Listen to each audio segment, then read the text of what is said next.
आई वडिलांच्या चरणाचं दर्शन घेताच श्री विठ्ठल पंतांच्या डोळ्यात पाणी आले. तेव्हा ते म्हणाले, आता तुम्ही अजिबात रडायचं नाही, कारण आता मी आलोय ना. मीराबाईंनी पदरांनी आपले डोळे पुसले आणि म्हटले, खूप दिवसांनी पाहते ना तुला. इथून जाताना एवढंसच होता, 8 वर्षाचा, आणि आता एक तप उलटला. श्री गोविंद पंत आपलं सामान घेऊन आई वडिलांसोबत घरात आले.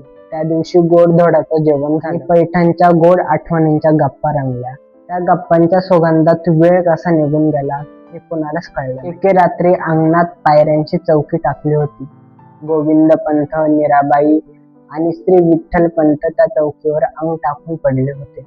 समोरच्या देवासमोरच्या समईतल्या शुभ्र ज्योतीकडे पाहत पाहत श्री विठ्ठल पंतांना झोप लागली आणि थोड्या वेळाने ते अचानक दचकून जागे झाले. त्यांनी उठून आजूबाजूला पाहिलं. आई वडील शांतपणे झोपलेले दिसले. त्यांनी पुन्हा डोळे मिटले, पण झोप काही येत नव्हती.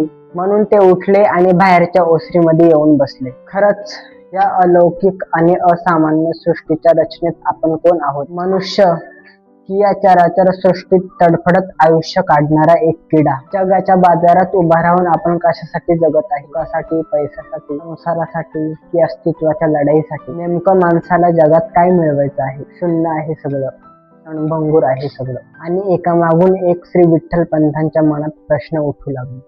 परमेश्वर कुठे आहे? तिच्या कानाकानात, सृष्टीच्या चराचरात. आणि याच प्रश्नामुळे श्री विठ्ठल पंतांचं विचार मंथन सुरू झालं.